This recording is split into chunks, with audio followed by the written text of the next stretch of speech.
Hey guys, Trent from Local Pest Experts here. Out working at the site in Foster today, and as you can see behind me there's this big healthy date palm tree. It's actually overhanging the roof here. Now there's a couple rules that we like to live by with rodents, but one of them definitely is keep rats off the roof. Once they're on the roof, a tiled roof like this, a rodent will come down into this gutter, up under that tile ridge there, and be inside. They'll push through some of the valley tiles. Turn this around. You can see that valley over there. They'll push through some of those valley tiles to get access. There is just no stopping them once they're on the roof itself. So cutting trees back, making sure that they're at least 2 meters from the structure is going to be a huge help with that. Rats will jump 2 meters, so cutting back, make sure they don't overhang. Now it becomes a second issue when you have something like a date palm like this, and you can see this is only early flower stages, but these flowers will turn into those little date nuts, and it becomes a fantastic food source for rodents.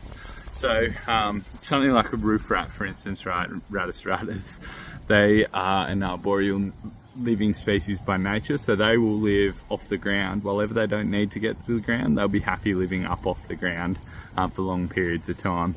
They get all or most of the moisture that they need from the food that they're eating, which means that in a situation like this where you've got date palms up here, there's no reason for them to head down at all. And obviously there's a lot of infrastructure in your roof which can be quite prone to rodent snoring. So what we might do is jump inside the roof and see what it looks like on the other side.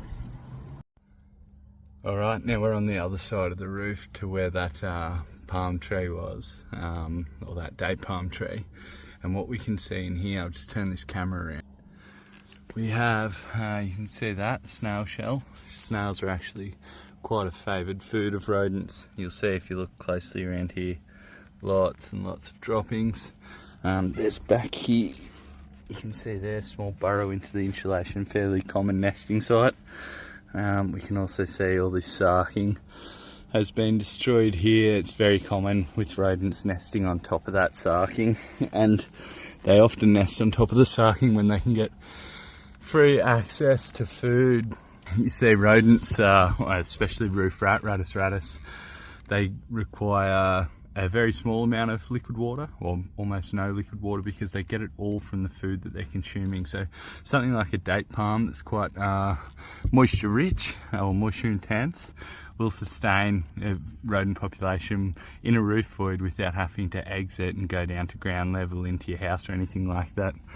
The obvious risk with having sustained rodent populations in your roof, beyond the fact that they're a little gross, is that there's lots of electricals and other utilities and services up here. I can see there's an NBN cable here. I mean, we get call outs very, very regularly for NBN that's been chewed out by rats. And 1 in 4 house fires is thought to be caused by rodents or by rats, and that's because they chew on those electrical items and stuff. So again, if you've got like any trees or any shrubbery that's overhanging your property, cut it back. The key rule is to keep rats off the roof, to keep them out of the roof.